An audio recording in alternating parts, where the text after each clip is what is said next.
for our Bible reading. So po natin ang ating mga Biblias, Mark 5:21 to 43.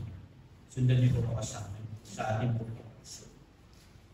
And when Jesus had crossed again in the boat to the other side, a great crowd gathered about him, and he was beside the sea.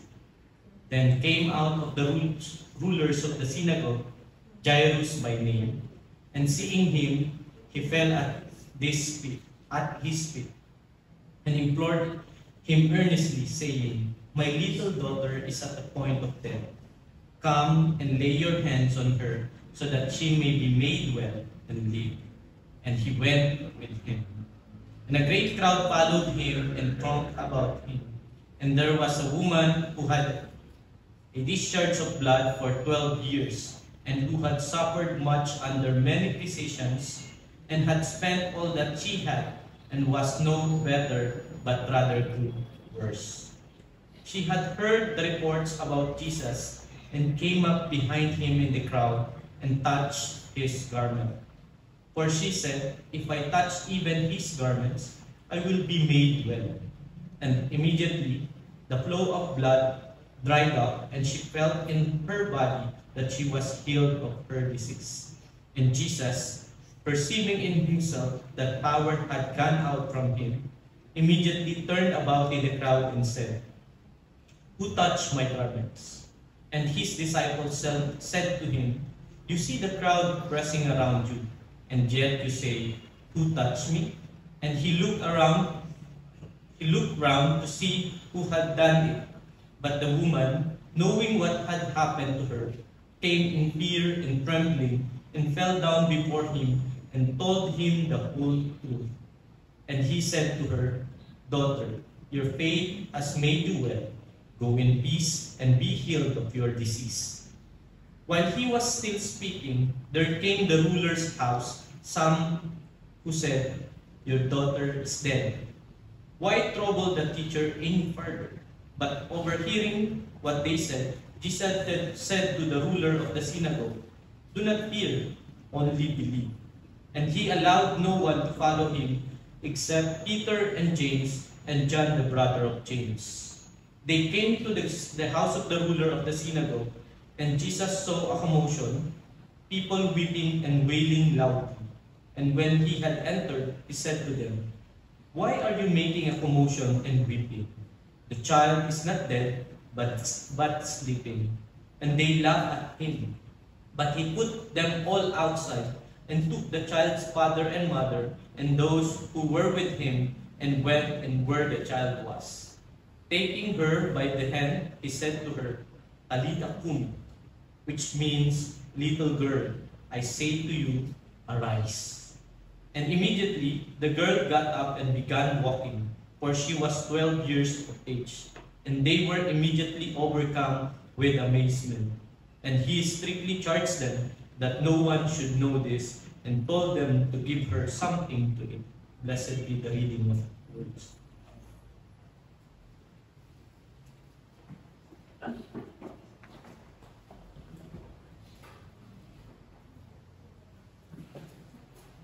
Thank you, Bro Andy, for reading the word. Pinabasa ko yung Bro Andy, yung verse 21, since this message ay karugtong ng mensahe to Sundays ago, para magkaroon lang tayo ng background, no? Although yung message natin ay mag-focus dito sa ating text na verse 35 to 43, but the first point will be coming from the message 2 Sundays ago, para may makita natin yung connection ng kwento, yung takbo ng kwento. With that, ay ngayong araw pala ay, gaya ng sinabi ni Bro Gian, ay Communion Sunday, the first Sunday of August. Ready na ba ang mga exchange gift nyo? Malapit na, ang bilis ng panahon, kailan lang, no? Yeah. You know, Sunday, Communion Sunday, with the testimony of Sis Michelle kanina, we are reminded na ang araw na ito ay araw dahil sa biyaya ng Panginoon. We are here because of God's grace. At ang communion, mamaya mga kapatid, ay paalala na the only reason kung bakit nandito tayo ay dahil sa biyaya ng Diyos. Walang sino mang karapat-dapat. Diyos mismo ang pumili sa atin dahil sa kanyang biyaya at habag. At makikita natin yon sa ating text because Mark chapter 5 shows us, even nung nakaraang mga linggo, na yung setting ng hopelessness. You remember the man na sinasaniban ng demonyo? Ilang libong demonyo, hopeless situation. Nag-give up na sa kanya yung kanyang mga kababayan. Nag-give up sa kanya yung kanyang family. And yet Jesus Christ entered the scene. And here we again, nakita naman tayo 2 Sundays ago ng a picture of hopelessness. Jairus and the bleeding woman. Si Jairus na leader ng synagogue, influential, and yet wala siyang magawa sa sitwasyon ng kanyang anak. And this bleeding woman for 12 years, naubos ang kanyang pera, kanyang yaman, kanyang koneksyon, isolated siya, hopelessness. Except for Jesus. Wala sa diksyonaryo ang hopelessness. Wala sa diksyonaryo ng Panginoon Jesucristo ang hopelessness. Sa atin lang yon.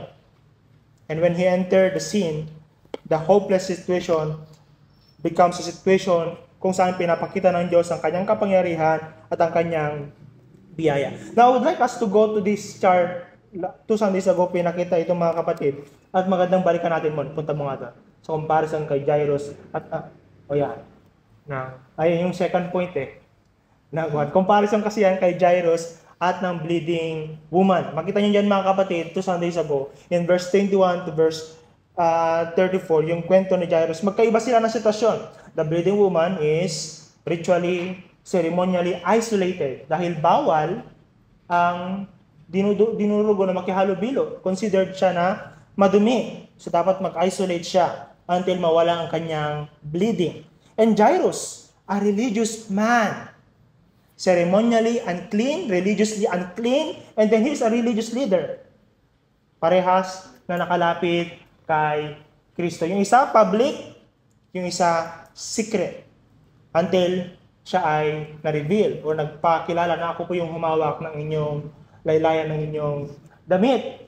Yung isa still influential, privileged situation because he is a leader of the synagogue. Considered siya na isa sa mga admin ng sinagoga. Official siya. Yung isa, naubos ang kanyang yaman sa kapapagamot. And then, hinarap niya si Jesus Christ, nagparintuming sa Ilocano, yung isa sa likod. Pero parehas din silang desperado. Desperate situation. Both na may kaya, walang kaya, dumarating sa sitwasyon na desperado. At yung kanilang pagiging desperado ay naging avenue para ma-encounter nila ang kapangyarihan ng Panginoong Jesucristo. You know, these two guys here, these two persons, si Jairus at yung bleeding woman, hindi sila kilala, pero yung record nila ay nilagay sa Biblia. At nagpapakita sa atin mga kapatid, ng biyaya ng Panginoon, grace in the first point mo. In this story, ang grasya ng Panginoon ay gumagawa ng humble faith. Nilagay ko yung word na humble to describe the faith because there are a lot of faith.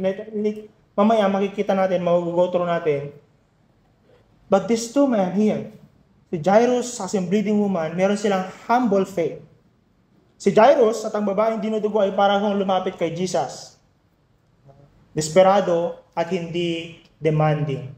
Hindi sila nag-demand. Lumapit sila na may pagpapakumbaba, yung isa may pagkatakot. Sinasabi nito sa atin mga kapatid na huwag nating isipin na obligasyon ng Diyos na ibigay lahat ng hinihingi natin just because you have heard something about Jesus. Si Jairus and the bleeding woman, obviously, nakarinig sila ng isang bagay patungkol kay Kristo. We may use the word na doktrinahan sila patungkol kay Jesus Christ. Nakarinig sila ng balita patungkol kay Jesus. And they respond to that doctrine.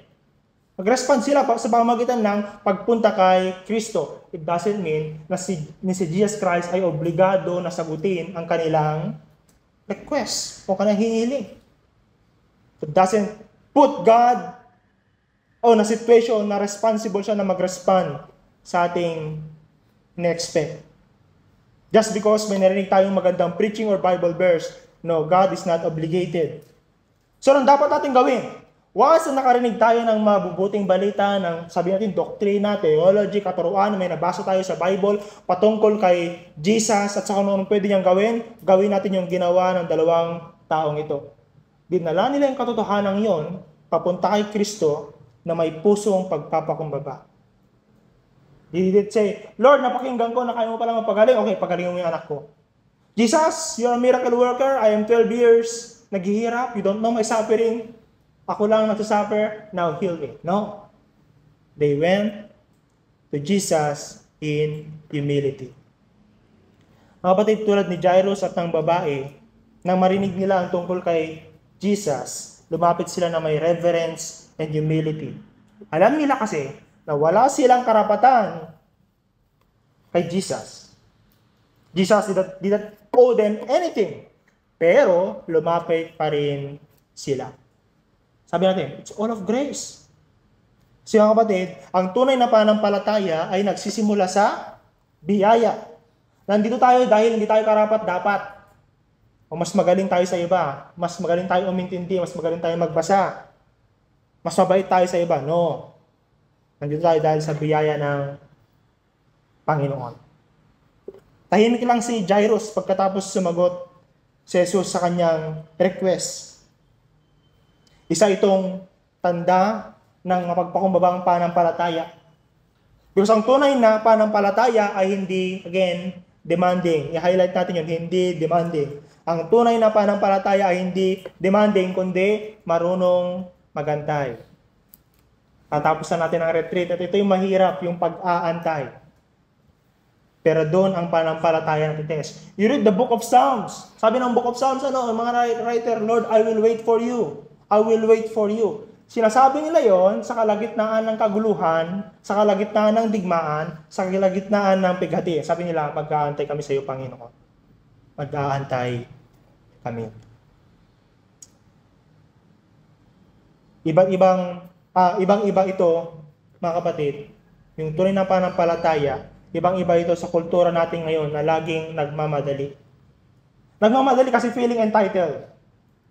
Nagmamadali kasi feeling karapat-dapat. I'm worthy. Give me right now. Pero kaibahan po yon ng pananampalataya na udyok ng biyaya ng Diyos. Because entitlement says, deserve ko to. I deserve this. But grace-driven faith says, hindi ako karapat-dapat, Panginoon, pero lalapit pa rin ako. I'm not worthy. I know I'm not worthy. Lalapit pa rin ako dahil naniniwala ako sa iyo. At napakadelikado mga kapatid ng entitlement. Because one, sa mga may asawa, it destroys marriage. Entitlement destroys marriage. I work so hard, ay pinagtimplahan kita ng kape, masans mo ako. Entitlement. No? Ginawa ko ito, sa'yo, gawin mo din ito. That's entitlement. It destroys friendships and all other relationships. Sabi ng mga entitled people sa isang simbahan, context ng fellowship, gaya ng Sunday school natin kanina, sabi nila, mas matagal na akong believer sa'yo. Mas madami na akong nagawa sa'yo. I have more trainings over you and therefore, it is only my right to lord it over you. To have dominion over you. Makinig ka. Wala akong pakialam sa iyong pananaw or opinion. Kahit pagaling yan sa Bible, kasi mas magaling ako sa'yo mag-interpret. Mas matagal na ako sa'yo. Entitlement. Instead of following the servant leadership model ni Jesus Christ, which is self-giving, entitlement ay nagiging way para sa forced submission. I am this, therefore you do this. That's entitlement. Entitlement elevates merit over grace. Lord, malayo pa yung pinanggalingan ko. Nagsiserve ako sa synagogue. Pumunta ako sa iyo. Now, heal my daughter. Yun sinabi ni Jairus. Kahit na siya ay religious leader and Jesus Christ is a known rabbi at that time, teacher ang tawag sa kanya, si Jairus ay nagpakumbaba sa Panginoon. Because Jairus understand that what he needs is grace. Entitlement tells God that He is responsible to bless us because we've done many things for Him. I praise the Lord, mga kapatid, because in our conversation, naiintindihan niyo to, especially yung mga malayong pinanggagalingan. Galing pa kaming Ilagan, wala si Joshua. 2 hours. And therefore, Lord, you are responsible to bless me. Parang ginagamit yung ginagawa, para sa video, okay ba?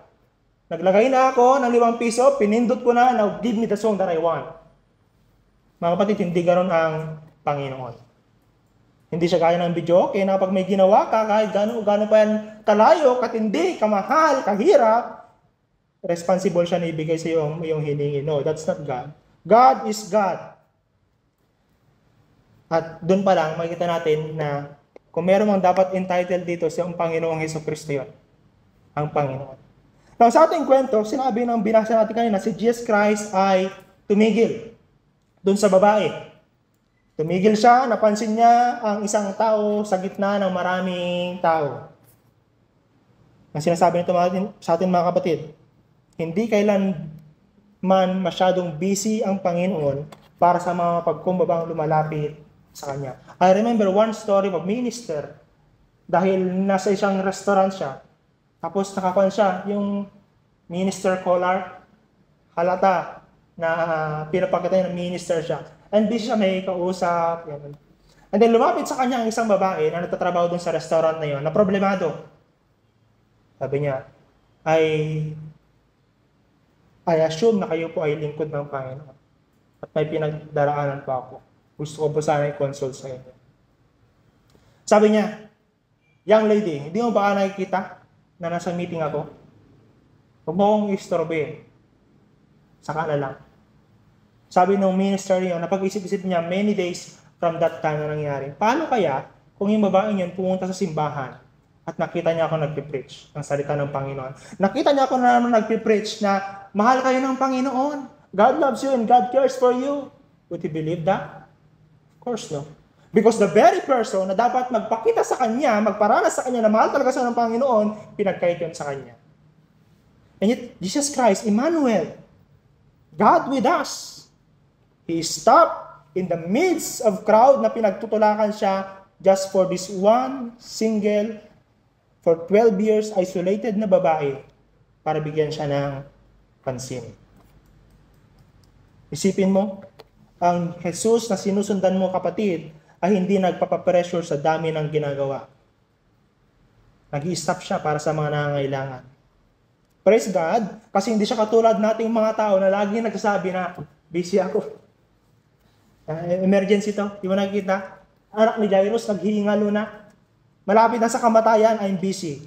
Saka na. Saka mo na ako istorbihin. Buti na lang mga kapatid, hindi ganon si Jesus. Bagkus tumigil siya para sa isang ritually unclean and socially isolated na babae. Praise God. Ganito pa rin si Jesus hanggang ngayon. Hindi masyadong abala ang Diyos para sa iyo. Nakikita niya ang bawat isa. Mga kapatid, ang tanging bumabasag ng pride ay ang biyaya ng Diyos.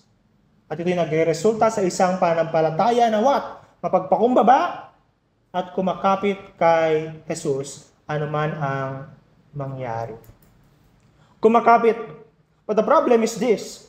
Kay Jairus, dun sa ating kwento, beginning at verse 35, while he was still speaking, sabi diyan, there came from the ruler's house someone who said, your daughter is dead. Kapatid, the next time na makabasa kayo ng mga ganyang part ng kwento, your daughter is dead, your friend Lazarus is dead, stop for a while. And then, mahirap, but you try to put yourself in the shoes of that person. Anong pakiramdam pag nabalitaan mo na namatayan ka na mahal sa buhay? Si Jairus, hindi niya lang ito basta mahal sa buhay, anak niya ang nabalitang patay na. Yung pananampalataya eh. It's God's grace that makes us cling to Jesus. Problema, paano pag nakarinig ka? Again, pinag-usapan ng asawa ko, it's so easy to say, sovereignty of God, God cares for me, everything works together for good. Pero kapag nasa sitwasyon ka na nagtetest ng katotohanan yon, medyo shaky. You must admit that there are times na you believe sovereignty of God, you believe Romans chapter 8 verse 28, everything works together for good, and yet nung nakaranas ka ng masakit na pangyayari sa iyong buhay, there nangyayari ang doubt, ang shaking. That happened to Jairus. Namatay ang kanyang anak. Huwag mo nang abalahin ang teacher. But the good news is this. The author of faith speaks. Si Jesus Christ, the author and perfecter of our faith, sabi ng Hebrews, nagsalita siya when faith wants to give up. Sakto na eh. Sakto na nandyan na mag-give up na si Jairus eh. Susuko na si Jairus. And yet, Jesus Christ step in. Intervene. This God na pinapakilala ni Jesus Christ, Emmanuel, is the God who intervenes. Narinig ni Jairus ang pinakamasakit na balita siguro na pwede niyang marinig bilang isang ama. Patay na ang anak mo. I would imagine, kung ako, talagang guguho ang mga kung ano mang nabuild ko sa buhay. But the good news, this is the picture of the gospel. The good news is this. Hindi siya iniwanan ni Jesus at that moment because Jesus Christ stepped in. And praise God mga kapatid, si Jesus Christ, hindi niya sinabing, Jairus, alam ko masakit yung nangyaring ito, but let's sit down for a while and I will teach you this doctrine, the sovereignty of God, and all things work together for good. Hindi yung ginawa ni Panginoong Jesucristo. Hindi niya dinoktrinahan si Jairus. Hindi niya inupuan ng ilang oras at pinaliwanag itong bagay na to. But at that moment, he said this, don't be afraid, just believe. Do not fear, Jairus, believe. Lumapit ka na sa akin na may pananampalataya dahil sa mga narinig mong balita patungkol sa akin. Now, I want you, Jairus, na sa panahong ito, dahil sa balitang iyong napakinggan, I want you na wag kang matakot, continue clinging. Patuloy kang kumapit.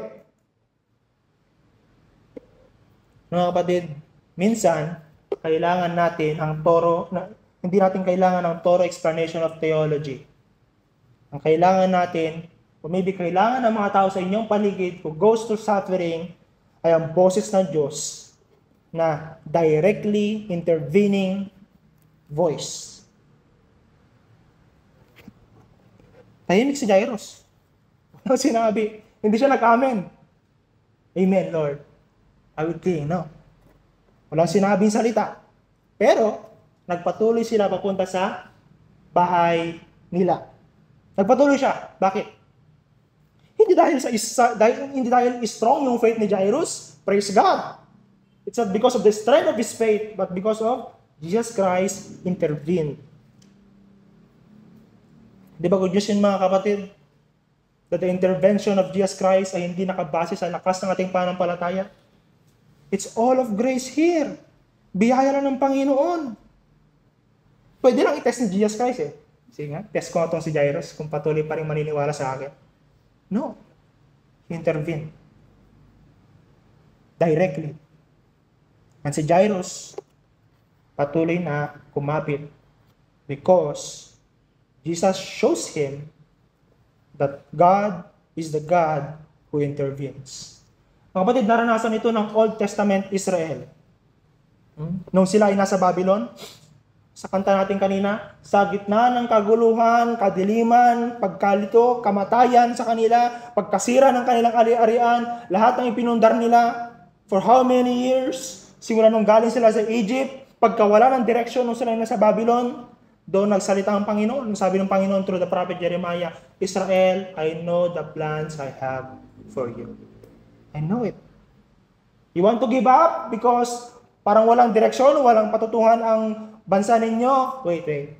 I know the plans I have for you.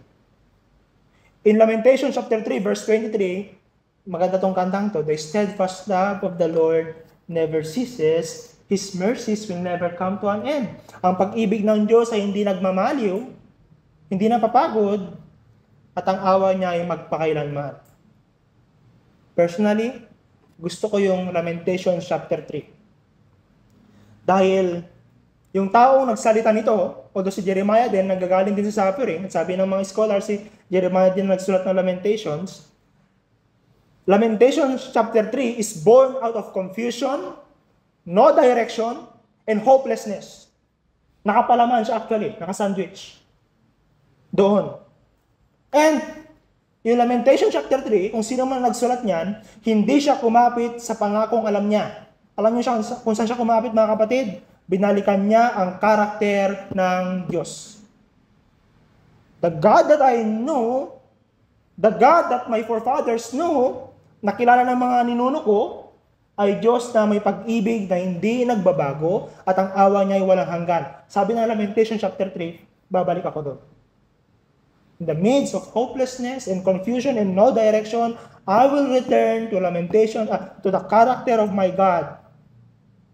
Pag-ibig na hindi nagmamaliw, awang hindi natatapos. May mga times sa atin na gusto natin sumuko dahil kulang tayo sa kalaman ng salita ng Diyos. May mga times din na gusto natin sumuko dahil hindi natin talaga kilala ang Panginoon. Ang kanyang karakter. Pero a lot of times, gusto natin sumuko sa isang bagay kasi hindi tayo nakikinig doon sa boses ng Diyos na nag-intervene. You see, Jesus Christ shows us here a character of God, sa God who intervenes. When you are through confusion, mga kapatid, pagpalito, kaguluhan, be sure. Because God never changes, He will always intervene. Hindi ko lang alam kung saang part ng kaguluhan na yun. But be sure of this. Because Jesus Christ is same yesterday, today, and forever, He will always intervene. At ang faith ay nakakapit hindi dahil malakas ito, kundi dahil si Jesus ang nagsalita at kumikilos sa tamang oras. I'm choosing to always do this in Taglish kasi may mga high schooler tayo para madali din nilang magets. Now, the next part of the story na makikita natin in verse 37 to 40,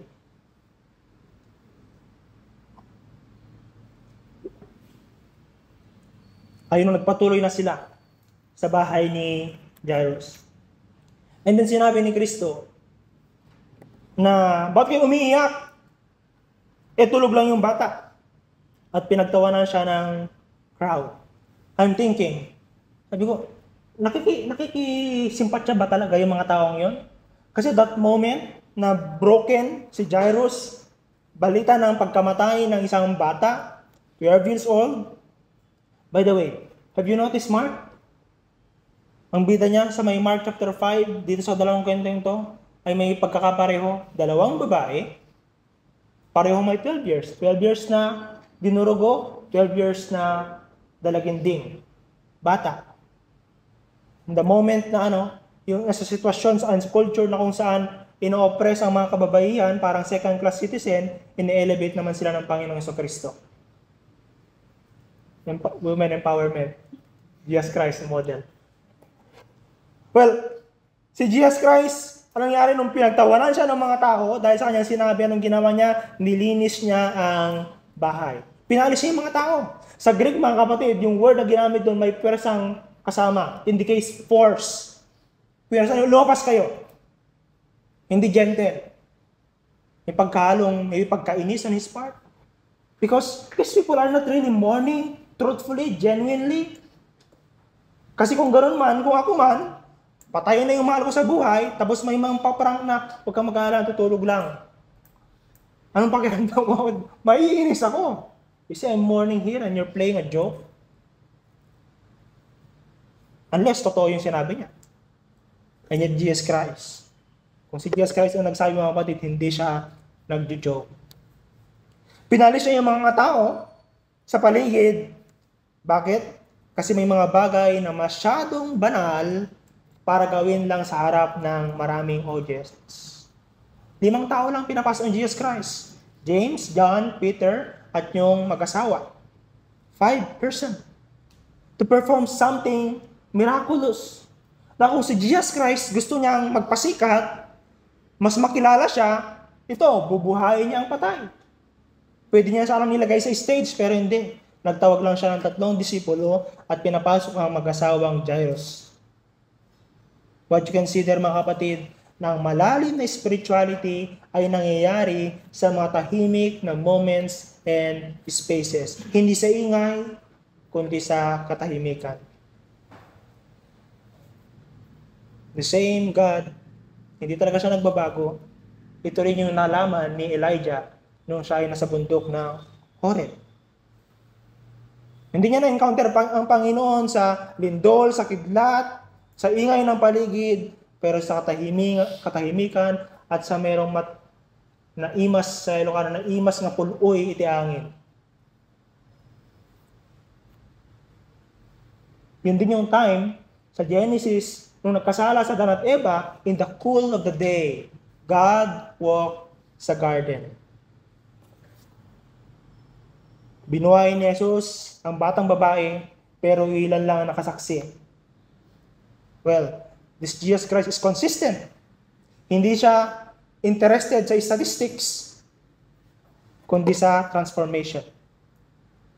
Ang discipleship sa model ni Jesus Christ, sa nakita natin in the past chapters of Mark, ay hindi lang nangyayari sa malaking building. Nangyayari ito sa bahay, sa gitna ng heartbreak, sa loob ng ospital, sa mga batibot, sa mga school, o sa mga park, sa ilalim ng puno ng mangga, sa coffee shop. Ang malalim na pananampalataya ay hinuhubog sa tahimik at ordinaryong pagsunod, hindi sa malakas na at may ingay na platform. Kaya kapatid, if your life is ordinary, sabihin nyo, well, remember that this Jesus Christ loves ordinary and silence. In fact, He performs this miracle, bringing this 12-year-old na bata into life. Hindi pa kitang tao. Nakatago. In fact, in Luke, sinabihan niya yung mag-ina, huwag niyong ibabalita ang nangyari dito. You see? Pero tayo, yung mga pastor ngayon, ay, ibalita nyo para malaman nyo na si pastor ay miracle pastor, the miracle priest, the anointed pastor. Mga ganon-ganon na yung mga anointed yan. I remember ng bata ko, kasi maraming kwento ng ganyan yung mga nanay ko, yung nanay ko, na may mga pastor talaga na isang patong lang daw ng kamay, gumagaling na, you see. They've known that, but Jesus Christ is not like that. Doesn't care about word, anointing, miracle healing priest, no. Now, in verse 41 to verse 43, mga kapatid, mayroon isang word dyan na absent sa ibang gospel. The Talita Kumi. Bakit sinama ni Mark, you ask that question, no? Bakit sinama ni Mark ang word na Talita Kumi, pero hindi sinama ni Luke? Hindi sinama ni Luke yung word na Talita Kumi. He just said, Talita Kumi. Verse 41, taking her by the hand, he said to her, Talita Kumi, which means little girl, I say to you, arise. In Luke, it's daughter or child, arise. Kapatid, dito ay napaka-important because that's an Aramaic word na kinote ni Mark. Remember Mark, sa ating background ng Mark, ito ay, si Mark ay hindi disciple ni Kristo, isang gentil, pero nung sinulat niya ang Mark, mayroong oversight ni Peter. Kaya si Peter may mga kwento sa dyan. May mga POV si Peter na naka-insert sa book of Mark. Pinapakita lang ni Mark na yung pag-quote niya ng word na Talita Kumi, meron din yung sa may Mark chapter 7 verse 34, which is, epapata, be opened. And then in Mark 14 chapter 36, Abba, Father, tapos nung si Jesus Christ ay nakapako sa krus, Eloi, Eloi, lama sabachthani, pinapakita ni Mark na, hey you guys, kayo mga believer, be reminded of this, na ang pinaniniwalaan ninyo ay hindi lang myth. Hindi siya alamat. Hindi siya kwento-kwento lang. Ito ay history. It can be proven historically. At may mga taong naka-witness ng mga pangyayari. Si Pedro, sinulat lang ni Mark. Ibig sabihin, totoo ang inyong pinaniniwalaan. Hindi siya gawa-gawa lang. Hindi siya gaya ng mga kwento ng mga alamat in the past of Troy, of Zeus, o sino pa yung mga gods of Titans and God of Egypt. No, this is history. It's God in the midst. Totoong dumating ang Diyos at nagkatawang tao kay Kristo o si Kristo. It's true. And yet, sabi ni Mark, doon sa kwento, pinapakita niya na ang Kristong ito ay hindi lang siya bumubuhay ng patay. Hinawakan niyang kamay. He took the girl by the hand. Verse 41. And yet, tinawag niya pang anak, little girl or daughter. At sa radyo, or even sa missions, tinatawag na heart language. Jesus Christ speaks the heart language of the people. Nagsasalita siya gamit ang wika ng puso. Anong sinasabi nito sa ating mga kapatid? Nang Kristong ito ay hindi lang makapangyarihan, hindi lang able to raise the dead, personal din siya. He's a personal God. And you remember, the people in Mark chapter 5 verse 1 to 20, itong ayaw ng mga tao. Okay lang kami. Okay lang kami, Jesus, na magpagaling ka ng mga may sakit. Okay lang kami, Jesus, na magpalayas ka ng mga demonyo. But to do that, at makialam ka sa aming personal na pang-araw-araw, no way, Jesus. We don't want you. We want you healing, we want you performing miracles, pero papasok ka sa aming mga pang-araw-araw na buhay, no way. But this is Jesus. He's personal. He enters the room. He enters their life. He uses heart language. Mga kapatid, ano magiging tugon natin sa Jesus Christ na ito? If this is Jesus, He's a personal, He's true, He's powerful, ang magiging tugon natin ay tunay na pananampalataya sa isang tunay na Jesus na kilala ka sa iyong pangalan at tinatawag kang bumangon. Now, connecting these two messages, verse 21 hanggang verse 43, magandang tanungin sa ating sarili. Desperado ba ako ngayon? Kung ikaw ay desperado ngayon, magandang simulayan ng faith. Hindi yan ang pananampalataya, ha? But desperation, maybe, kasi maraming desperado na walang pananampalataya. But desperation, as we have seen, ay good start ng faith. Or pagod, na nag-antay, ginawa mo ng lahat, lumuhod ka na, umiyak ka na sa harapan niya, pero wala pa rin. Kung pagod ka na mga kapatid, well, hindi lang ikaw yan. Hindi ka nag-iisa sa history ng mundo. Naghintay din si Jairus, pero hindi siya inabandona ni Kristo. Napapaligiran ng ingay o distraction, ng duda. Jesus Christ removes those people na maingay and invites people in the silent spaces. At yun pa rin invitation ng Panginoon. At yun ang ginagawa ni Jesus Christ na makikita natin sa Book of Mark. Pumupunta siya lagi sa lugar na deserted, kung saan siya pwede makapag-isa para makaniig ang kanyang Ama. At I would like to encourage you with this, brothers and sisters, na ang author ng faith, Jesus Christ, ay patuloy pa rin sumusulat. Hayaan mo siyang sumulat ng kwento mo at hindi ng mga boses na narinig mo mula sa iyong paligid, gaya nangyari kay Jairus. Pwede sana mag-stop na si Jairus din eh. Deads na. Tayo ng aking anak. Okay, time to mourn. But no. Because Jesus Christ intervened. Jesus Christ reached out to Jairus. And later on, mga kapatid, sa ating conversation sa ating SG, maganda sigurong balikan yun. I'm sure for some of you na matagal na sa pananampalataya, you have experiences of wanting to give up. And yet, a timely word from God came in. Just timely, tamang-tama yung salita ng Panginoon. And that word enabled you to go through si Jairus mourning, dead na yung kanya, go through that and encounter the miracle power of God. Do you have that experiences? Sana, no? I believe sa dami ba naman ng kaguluhan sa buhay, may mga sitwasyon talaga tayong gustong gumibak. And yet, this Jesus is the same yesterday, today, and forever. He always intervenes. He always reaches out. Ang mga kapatid, with the word that we have heard, I invite you to savor it for a moment. Mag-ruminate. Ruminate para yung kalabaw, kalngalin yung lahat.